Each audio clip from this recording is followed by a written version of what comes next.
اللہ نے یوسف کو قوت فیصلہ اور علم عطا کیا تو آزمائشوں میں پورے اتر گئے. اس کے اوپر آج کی شخصیت جن کا کردار یوسف علیہ السلام جیسا ہے وہ کون ہے؟ مرثد بن مرثد. ذرا سب نوٹ کیجئے گا, بہت انجوائے کریں گے آپ ان کے قصے کو, کیونکہ قصے سے زیادہ وہ ایک فلم کا سین دکھے گا تصور کی نگاہ سے. حضرت مرثد کون تھے؟ نبی صلی اللہ علیہ وسلم کے ایک بہت پیارے صحابی تھے. غزوہ بدر میں شرکت کا موقع ملا اور بہت کم لوگوں کو پتا ہے کہ بدر کے روز مسلمانوں کے پاس 70 اونٹ تھے. صرف صحابہ کو اکٹھا کر دیا گیا, باریاں لگا دی گئی. 3 لوگوں کے حصے میں ایک اونٹ آیا تھا. آپ بیٹھیں گے تو 2 ساتھ, پھر دوسرا بیٹھے گا, پھر تیسرے کے بعد پہلے کی باری آتی تھی. تو نبی صلی اللہ علیہ وسلم کی بھی باری لگی تھی. تو جو اونٹ آپ کو ملا اس پہ آپ کے ساتھ بڑیس میں حضرت علی رضی اللہ عنہ اور حضرت مرثد بن ابو مرثد غنوی تھے رضی اللہ عنہ. کیا خوبصورت ان کا مقام تھا کہ نبی کی سواری پہ آپ بھی بیٹھے تھے. جب لوگ مکہ سے ہجرت کر کے مدینہ چلے گئے تو کچھ لوگ مکہ میں باقی رہ گئے تھے جو کہ کمزور تھے, ہینڈی کیپ تھے, بوڑھے تھے, بچے تھے. اللہ کے نبی صلی اللہ علیہ وسلم لوگوں کو ان کی حیثیت کے مطابق کام دیتے تھے. آپ نے مرثد کو بلایا اور کہا کہ مرثد, چاند کی تاریخیں یعنی 14ویں کا چاند, فل مون, روشنی ہوتی ہے, باہر اندھیرا نہیں ہوگا, آپ جا کر مکہ کے قیدیوں کو آزاد کروائیں. انہوں نے کہا ٹھیک ہے. اب رات کا وقت ہے, مرثد مکہ میں گئے, دیوار پلانگی, دور سے ایک سایہ ایک عورت کا دکھا. ذرا سا قریب آئی تو پہچان گئی. میرا دل کرے میں آپ کو پوری عربی کی حدیث سناؤں اور آپ آشش کریں گے, لیکن وقت نہیں آشش کرانے کا, بس عمل کے نقطے لیجئے. جب قریب آئی تو پہچان گئی, کہنے لگی اہلا و سہلا یا مرثد, ویلکم ویلکم وتھ عندنا لیلا, اسٹے نائٹ ود می. اپنا پیش کر دیا. آواز سے پہچان گئے مرثد کہ یہ تو دور جاہلیت کی میری محبوبہ ہے. آپ کے بھی نیک بیٹے کی کوئی جاہلیت میں گرل فرینڈ ہو سکتی ہے, لیکن آگے سنیے. کہنے لگی کہ میں آپ کو پیش کرتی ہوں. تو مرثد نے کیا کہا؟ کہنے لگے چلی جاؤ, قد حرم اللہ الزنا. اور اس کے اور ان کے لفظ سنا دیتی ہوں. کہنے لگی مرثد مرحبا و اہلا ہلما فبت عندنا اللیلہ. قلت یا اناق, اس کا نام تھا عورت کا اناق. یا اناق حرم اللہ الزنا, اللہ نے زنا کو حرام قرار دیا. اب جب یہ بات سنی تو عورت کو غصہ آ گیا. دیکھیے عورت پہل نہیں کرتی, یہ عورت کے مزاج میں نہیں ہے. دل بھی چاہے گا تو دل نہیں ہوتا کہ پہل کوئی اور ہی کرے, اور جب عورت پہل کرے اور آگے سے جواب نہ ملے تو وہ سپنی بن جاتی ہے. عورت کو غصہ آیا, اس نے شور مچا دیا, او بستی والو تمہارے قیدی لے کے جا رہا ہے. لوگ جمع ہو گئے. مشرکین نے آپ کا تعاقب کیا, لیکن مرثد اپنی پشت پہ قیدیوں کو لے کر وہاں سے نکل آئے. مدینہ میں آئے, اللہ کے نبی کے پاس آئے. کہنے لگے اللہ کے نبی, کیا میں اناق سے شادی کر سکتا ہوں؟ علماء کہتے ہیں کہ اس وقت یہ پوچھنا کیا بتا رہا ہے کہ دل میں نفرت نہیں ہے, محبت ہے ابھی بھی. تو کل زنا نہیں ہو سکا, آج نکاح کی اجازت ہے. تو وہ آیت سورۃ نور کی آیت 3 الزانی لا ینکح الا الزانیہ اور المشرک لا ینکح الا مشرکہ, وہ آیت نازل ہو گئی. تو یہ تھے مرثد. اتنا پیارا ایمان. آپ ذرا گنیے, رات کا وقت, 14ویں کا چاند, کتنے گانے صرف 14ویں کے چاند پہ ہوں گے. محبوبہ دور جاہلیت کی تنہائی. اور علماء کہتے ہیں چوڑے چکلے, جسمانی طور پہ اسٹرانگ تھے, اور اسٹرانگ مرد کی ہو سکتا ہے نیٹ زیادہ ہو, لیکن یوسف کی طرح مرثد نے نہیں مانا. یہ آپ کے میرے بیٹوں کے لیے رول ماڈل ہے. اپنے بچوں کو یہ کہانیاں بھی سنایا کریں. اب تو آپ کو اور بھی لگے گا کہ اب صحابہ کرام تو کسی فلمی ہیرو کی طرح بھی تھے. تو ایسی تربیت کرے اپنے بچوں کی کہ گناہ ان کے سر پہ پڑ رہا ہو. گلے پڑتی ہیں عورتیں, آج ویسٹ میں یقین کریں گل پڑتی ہیں, جس کو آپ کہتے ہیں گلے پڑتی ہیں عورتیں. ویسٹ کو چھوڑی, یہاں بھی تھوڑا حالات اچھے نہیں اتنے. یہ تو ہم بڑی عزت کی چادریں اوڑھ کے بیٹھے ہوئے ہیں نا. اور آپ کو کہ حضرت مرثد کو اللہ کے نبی نے عضل اور قارا 2 قبیلے تھے ان کی ہدایت کے لیے بھیجی ہوئی جماعت کا امیر بنایا تھا، اور پھر یہ مشرکین سے قتال کرتے کرتے شہید ہو گئے تھے۔ ان کے قصے پڑھتے ہوئے یقین کرے زبان تر رہتی ہے، گلا ہی نہیں سوکھتا، دل کرتا ہے کہ ہم ان کو پڑھتے جائیں اور اپنے بچوں کے ساتھ ان کو جوڑتے جائیں۔ تو یہ وہ لوگ تھے کہ جن کے لیے اللہ نے رضی اللہ عنہم ورضوا عنہ کا لقب رکھا تھا۔ اللہ سے دعا کرتے ہیں کہ ہمیں بھی اسی کی توفیق عطا فرمائے۔ تو اس بارے کے ساتھ ان کا نام لینا اور حضرت یوسف کے ساتھ اس کو ریلیٹ کرنا یہ ہم سب کے لیے اہم ہے، تو ہم دیکھیں اس کو کہ یہ کتنے خوبصورت لوگ تھے۔ پھر اس کے بعد یوسف علیہ السلام کا صبر اور تقوی آپ کو مجھے اپنے بچوں کی فکر کرنا سکھا رہا ہے۔ آیت 22 سے 23 کیا پتہ چلا کہ ماں باپ کے خون اور دودھ کا اثر ہے، ماں کا دودھ اور باپ کی کمائی یہ حلال ہو نا، عورت شریف ہو اور باپ حلال کمائے، نسلیں نہیں بگڑیں گی انشاءاللہ۔ پھر بچوں کی اچھی تربیت ماں اور باپ دونوں کی ذمہ داری ہے۔ اللہ ہمارے بچوں کو نفسانی خواہشات اور فتنوں سے بچائے۔ صبر اور تقوی کے ثمرات بہترین ہوتے ہیں، اور حضرت یوسف پہ ہی پوری فٹ ہوتی ہے حدیث، ابو داؤد کی روایت 4776، ابن عباس راوی ہیں۔ آپ نے فرمایا کہ نیک چلن، عمدہ کردار اور میانہ روی نبوت کا 25واں حصہ ہے، 25th پارٹ، یعنی اچھا کردار ہونا چاہیے۔ صحابہ کرام کا طرز عمل ہمیں اس میں کیا دکھتا ہے؟ جو یوسف کے بھائیوں میں سے ہمیں عمل کے نقطے ملتے ہیں، کبھی بری چالیں نہ چلے، جو کسی کے لیے گھڑا کھودتا ہے وہ اس میں خود گر جاتا ہے۔ پھر پاک دامنی اور حیا ان کا شیوا تھی، کبھی برائی کی دعوت نہیں دی۔ ہم اپنا بھی محاسبہ کریں کہ کیا میں نے اپنے کسی رویے سے جن سے مخالف کو پھسلانے کی کبھی کوشش تو نہیں کی؟ میرا انداز دل پھینک تو نہیں؟ کیا میں بری چالیں تو نہیں چلتی؟ کیا میں اپنے لیے پاک دامنی کی زندگی گزارنا پسند کرتی ہوں؟ اور یہ کب عام ہو جاتا ہے؟ جب عورتیں مرد مل کے کام کرتے ہیں، آفیسز میں، دفتروں میں، ایون اگر آپ اچھا کام بھی کر رہے ہیں تو اس میں بھی احتیاط رکھیے۔ یہ سارے کام سورۃ الاحزاب میں ہم پڑھیں گے۔ ابھی اپنے لیے عمل کے نقطے لے لیتے ہیں۔ باتوں کی حقیقت کو سمجھنا ہے، برے ارادے نہیں کرنے، احسان کرنا ہے، گناہ کی معافی مانگنا ہے، درگزر کرنا ہے اور سچا ہونا ہے۔ اللہ ہمیں اس کی توفیق دے۔ اب یوسف علیہ السلام کی زندگی کا ایک اور ایپیسوڈ، کیا جیل میں جانے لگے؟ آیت 30 سے 35، رکوع 14، پاک دامن رہنے کی دعائیں کرنا۔ وقال نسوۃ فی المدینہ، اور شہر کی عورتوں میں چرچا ہونے لگا کہ عزیز کی بیوی اپنے جوان غلام کو اپنا مطلب نکالنے کے لیے بہلانے پھسلانے میں لگی رہتی ہے۔ اس کے دل میں یوسف کی محبت بیٹھ گئی ہے، ہمارے خیال میں تو وہ صریح گمراہی میں ہے۔ اس نے جب ان کی ان پرفریب غیبتوں کا حال سنا تو انہیں بلوا بھیجا اور ان کے لیے ایک مجلس مرتب کی اور ان میں سے ہر ایک کو ایک چھری دی اور کہا، اے یوسف ان کے سامنے چلے آؤ۔ ان عورتوں نے جب اسے دیکھا تو بہت بڑا جانا، امپریس ہو گئی اور اپنے ہاتھ کاٹ لیے اور زبانوں سے نکل گیا حاشا للہ۔ یہ اس زبان میں وہی لفظ ہے جس کو آج ہم سبحان اللہ کہتے ہیں۔ یہ انسان تو ہرگز نہیں، یہ تو یقیناً کوئی بہت بزرگ فرشتہ ہے۔ اس وقت عزیز مصر کی بیوی نے کہا، یہی ہیں جن کے بارے میں تم مجھے تانے دے رہی تھی۔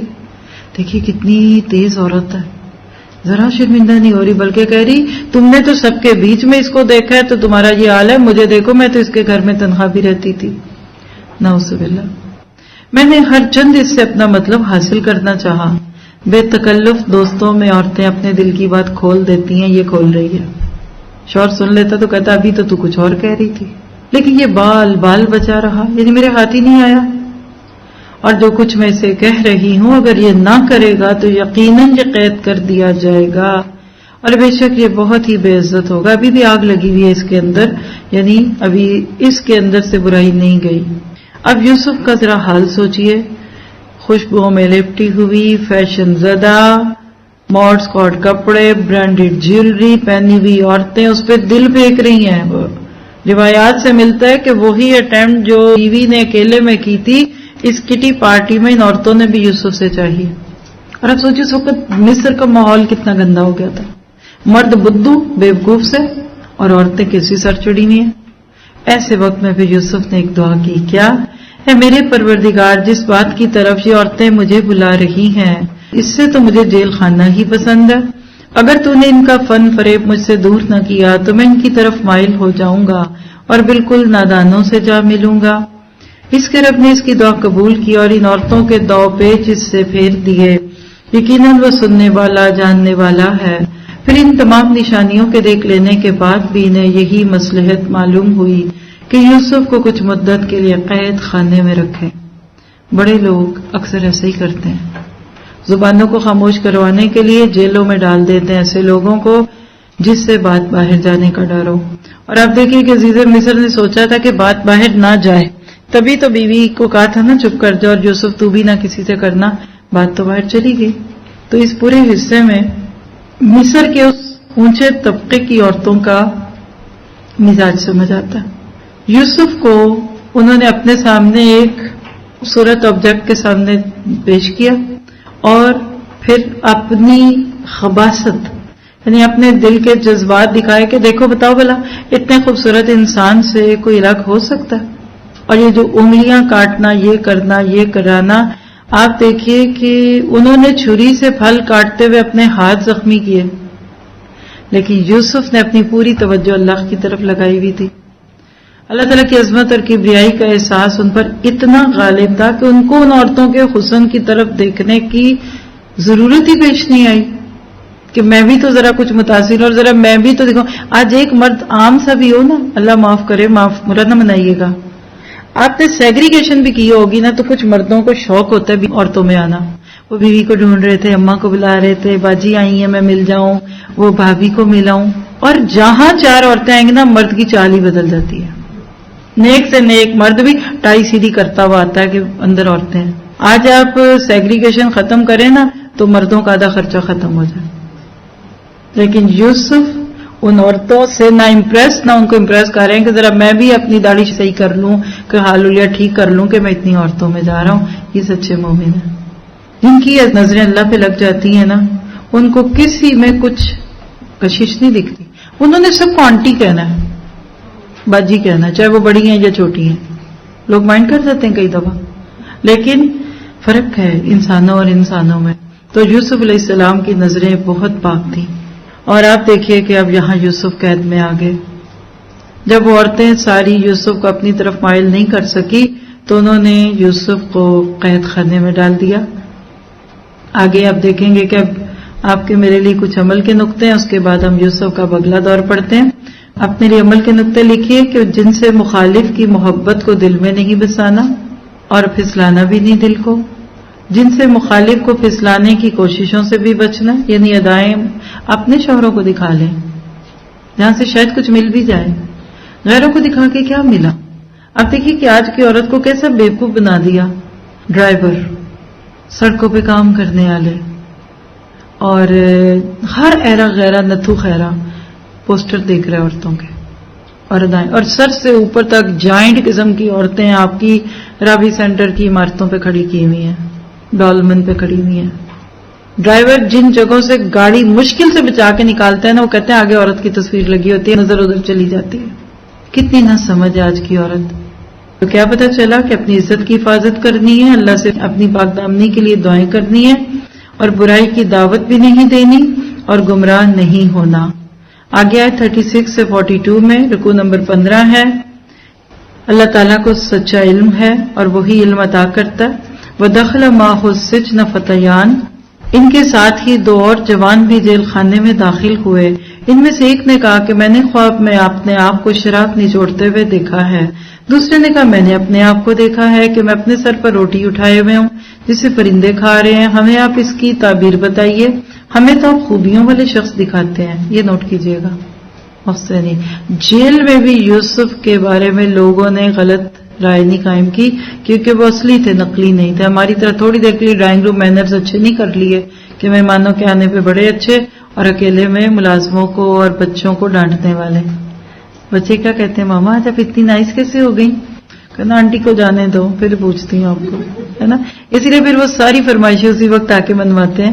یوسف نے کہا تمہیں جو کھانا دیا جاتا ہے اس کے تمہارے پاس پہنچنے سے پہلے ہی میں تمہیں اس کی تعبیر بتلا دوں گا۔ یہ سب اس علم کی بدولت ہے جو مجھے میرے رب نے سکھایا ہے۔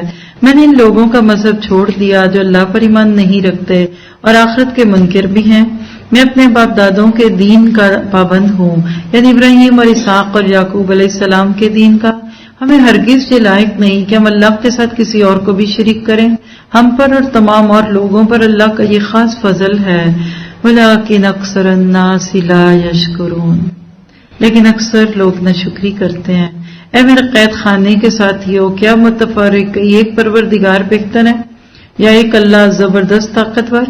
اس کے سوا تم جن کی پوجا پاٹ کر رہے ہو وہ سب نام ہی نام ہیں، بس نام ہے جو تم نے تمہارے باپ دادوں نے خود ہی گھڑ لیے ہیں۔ اللہ نے ان کی کوئی دلیل نازل نہیں فرمائی، فرما روائی صرف اللہ تعالیٰ کی ہے۔ اس کا فرمان ہے کہ تم سب سوائے اس کے کسی اور کی عبادت نہ کرو، یہی درست دین ہے، لیکن اکثر لوگ نہیں جانتے۔ اے میرے قید خانے کے رفیقوں، تم دونوں میں سے ایک تو اپنے بادشاہ کو شراب پلانے پر مقرر ہو جائے گا، لیکن دوسرا سولی پر چڑھایا جائے گا اور پرندے اس کا سر نوچ نوچ کر کھائیں گے۔ تم دونوں جس کے بارے میں تحقیق کر رہے تھے اس کام کا فیصلہ کر دیا گیا ہے، اور جس کی نسبت یوسف کا گمان تھا کہ ان دونوں میں سے یہ چھوٹ جائے گا، اس نے کہا اپنے بادشاہ سے میرا ذکر بھی کر دینا، یعنی اسباب اختیار کیے۔ پھر اسے شیطان نے اپنے بادشاہ سے ذکر کرنا بھلا دیا اور یوسف نے کئی سال قید خانے میں ہی کاٹے۔ اللہ اکبر کبیرہ۔ کیا پتا چلا کہ یوسف صبر والے تھے۔ آپ دیکھیے کہ اللہ نے جو کام کرانا ہوتا ہے نا وہ کرا لیتا ہے۔ یوسف علیہ السلام جیل میں بھی اپنی اعلی اخلاق کی وجہ سے مشہور ہو گئے، معروف ہو گئے۔ لوگوں کو اتنا پتا تھا کہ یہ نہ نہیں کرتے، بڑے بااخلاق ہیں۔ ان دو میں سے ایک کا خواب سچا تھا اور یوسف نے اس خواب کی تعبیر بتانے سے پہلے اس کو تبلیغ کی۔ اس سے پتہ چلتا ہے کہ جب لوگوں کو آپ کی ضرورت ہوتی ہے نا تب تبلیغ کیا کریں، ہر وقت نہیں۔ بچے جب سونے کے لیے ماں کے ساتھ لیٹے نا تو انگلیاں پھیریں بالوں میں اور ان کو چھوٹی چھوٹی باتیں بتائیں، نہ کہ اس وقت جب کسی غلط کام کو کرنے کے لیے وہ تلے ہوئے ہوں۔ پھر اس میں ایک دو باتیں اور بھی ہیں ہمارے لیے، اور وہ کیا ہے کہ یوسف نے ان کو کہا کہ میرا ذکر بادشاہ سے کرنا، لیکن اللہ نے بھلوا دیا۔ اللہ جو کام کرنا چاہتا ہے اس کے راستے بنا دیتا ہے، اور اللہ جس کام سے روکنا چاہتا ہے تو بنے ہوئے کام بھی بگڑ جاتے ہیں۔ لیکن بہرحال آگے آپ دیکھیں گے کہ کیسے بادشاہ کا خواب یوسف علیہ السلام کے شاہی محل تک پہنچنے کا زینہ بنا۔ اللہ تعالیٰ اپنے کام کروا لیتا ہے، چاہے کسی دشمن سے کرائے، کسی فاسق سے کرائے، کسی نافرمان سے کرائے۔ اور ایک چھوٹی سی بات اور نوٹ کیجئے گا، بڑی چھوٹی سی ٹو دی پوائنٹ بات کر کے یوسف نے فوراً ان کو خواب کی تعبیر دے دی۔ آج امت مسلمہ کو بھی تبلیغ اور دعوت کا طریقہ سیکھنے کی ضرورت ہے۔ نبی صلی اللہ علیہ وسلم اور یوسف علیہ السلام کی تبلیغ میں بہت تقابل ہے، جو آپ کو انشاءاللہ اگلے پارے کے ساتھ میں دوں گی اللہ نے چاہا۔ لیکن اس وقت بس اتنا سمجھ لیجئے کہ خواب کسی مشرک کا بھی سچا ہو سکتا ہے، کسی نیک کا ہو تو ہو۔ خوابوں کے بارے میں صحیح مسلم کی روایت 5905 ابو ہریرہ راوی ہیں۔ خواب تین طرح کے ہوتے ہیں، ایک تو نیک خواب جو خوشخبری ہے اللہ کی طرف سے، دوسرے رنج کا خواب جو شیطان کی طرف سے ہے، تیسرے وہ خواب جو اپنے دل کا خیال ہو، حدیث النفس، جو سارا دن دیکھتے سوچتے ہیں وہی رات کو ہوتا ہے۔ امتحانوں کے دنوں میں اب خواب میں بھی پیپر ہی دے رہے ہوتے ہیں، شادی گھروں میں ہونے والی ہے تو اب خواب میں بھی شادی دیکھ رہے ہیں، تو اس کو حدیث النفس کہتے ہیں۔ اور اسی طرح سے پھر جب تم میں سے کوئی برا خواب دیکھے تو کھڑا ہو اور نماز پڑھے اور لوگوں سے بیان نہ کرے۔ یہ صحیح مسلم کی روایت 5905۔ تو اپنے خواب دوسروں کو مت بتائیے، خاص طور پہ سوتے ہوئے۔ جاگتے خواب بھی صرف ان کو بتایا کرے جو آپ کے مخلص ہیں۔ آپ کے میرے لیے عمل کے نقطے کیا ہیں؟ احسان کی روش اختیار کرنی ہے، ان لوگوں کا طریقہ چھوڑ دینا ہے جو اللہ اور آخرت پر ایمان نہیں رکھتے، رسولوں کے طریقے کی پیروی کرنی ہے، اللہ کے ساتھ کسی کو شریک نہیں ٹھہرانا اور شکر ادا کرنا ہے، اللہ تعالیٰ کے سوا چند ناموں کے ساتھ شرک کے گھڑ کو عبادت نہیں سمجھنا۔ پھر آگے آخری آیات ہیں پارے کی 43 سے 49، رکوع 16۔ اللہ تعالیٰ کی فریاد رسی کرنے والا وقال الملک، بادشاہ نے کہا کہ میں نے خواب دیکھا ہے کہ 7 موٹی تازہ فربا گائیں ہیں جن کو 7 لاغر دبلی پتلی گائیں کھا رہی ہیں، اور 7 بالیاں ہیں ہری ہری اور دوسری 7 بالکل خشک۔ اے درباریوں میرے اس خواب کی تعبیر بتلاؤ اگر تم خوابوں کی تعبیر دے سکتے ہو۔ انہوں نے جواب دیا یہ تو اڑتے اڑاتے پریشان خواب ہیں، ایسے شوریدہ پریشان خوابوں کی تعبیر جاننے والے ہم نہیں۔ کتنا غصہ آیا ہوگا بادشاہ کو۔ آج بھی کوئی بندہ بڑے جوش سے کہتا ہے میں نے یہ خواب دیکھا ہے، اچھا وہ خواب سناتا ہے بڑے جوش سے جی وہ، اور کچھ نہیں، اس کا دل کرتا ہے اس سے کبھی بات ہی نہ کرے۔ یہاں بھی کچھ ایسے ہی معاملہ ہے۔ ان دو قیدیوں میں سے جو رہا ہوا تھا اسے مدت کے بعد یاد آ گیا اور کہنے لگا میں تمہیں اس کی تعبیر بتا دوں گا، مجھے جانے کی اجازت دے دیجیے۔ یعنی ان کو یوسف کا خیال آ گیا کہ وہ یوسف جنہوں نے میرے خواب کی تعبیر بتائی تھی تو وہ بادشاہ کے خواب کی بھی تعبیر جانتے ہوں گے۔ اے یوسف ہے بہت بڑے سچے یوسف، آپ ہمیں اس خواب کی تعبیر بتلائیے کہ 7 موٹی تازی گائیں ہیں جنہیں 7 دبلی پتلی گائیں کھا رہی ہیں، اور 7 یعنی 7 سبز خوشیں ہیں اور ساتھ ہی دوسرے بہت بالکل خشک ہیں، تاکہ میں واپس جا کر ان لوگوں سے کہوں وہ سب جان لیں۔ یوسف نے جواب دیا کہ تم 7 سال تک مستقل پے در پہ یعنی کنٹینیوس لگاتار حسب عادت غلہ بویا کرنا اور فصل کاٹ کر اسے بالیوں سمیت ہی رہنے دینا سوائے اپنے کھانے کی تھوڑی سی مقدار کے۔ کیا پتہ چلا؟ خواب کی تعبیر ہی نہیں بتائی، تدبیر بھی بتا دی، اور یہ محسن ہوتے ہیں۔ نبی تلی بات نہیں کی بس جاؤ اتنے بہت ہے۔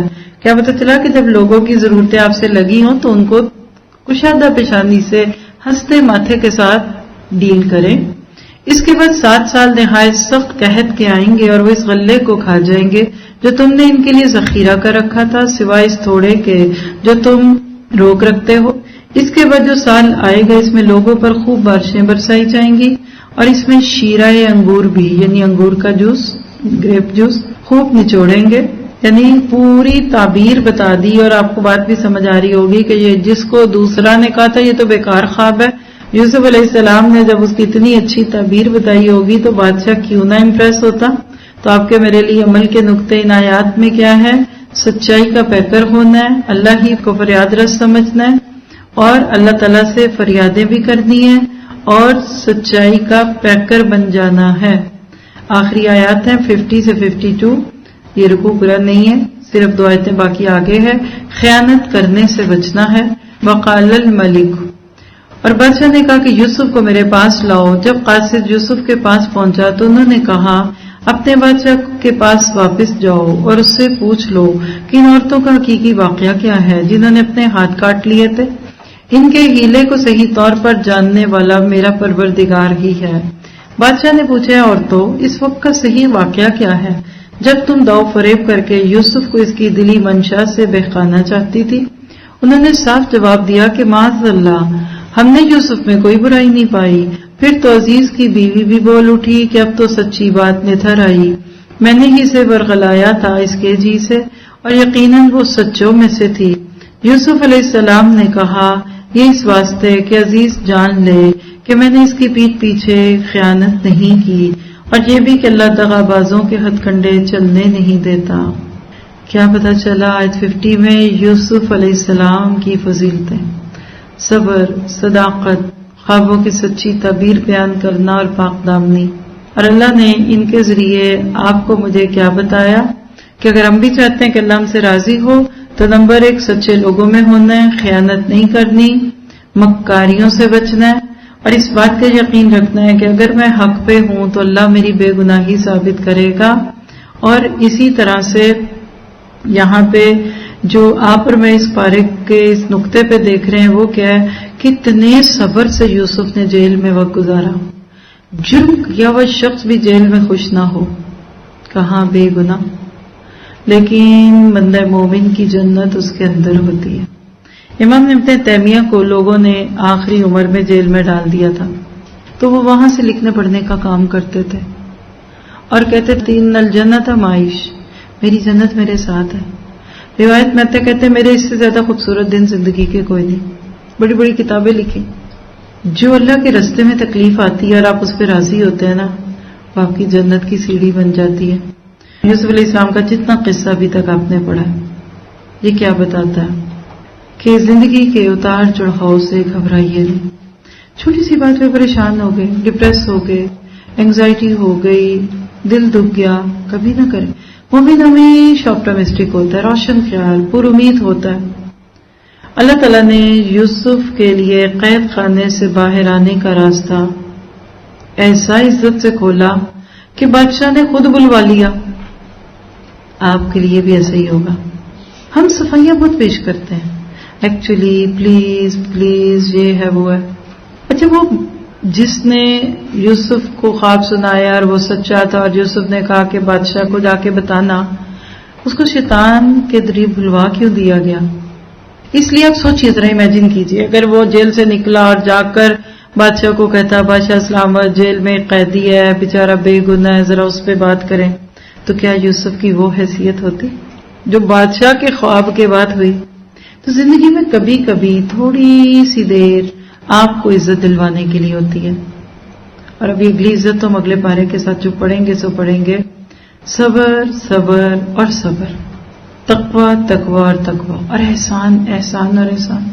یوسف علیہ السلام کے باہر آنے میں جو وقت لگا، یہی اصل میں ان کی اگلی کامیابی کا ذریعہ تھا۔ اللہ کے نبی نے کہا اگر میں یوسف کی جگہ ہوتا تو بلوانے والوں کے پاس آ جاتا، فوراً ان کے ساتھ ہی آتا۔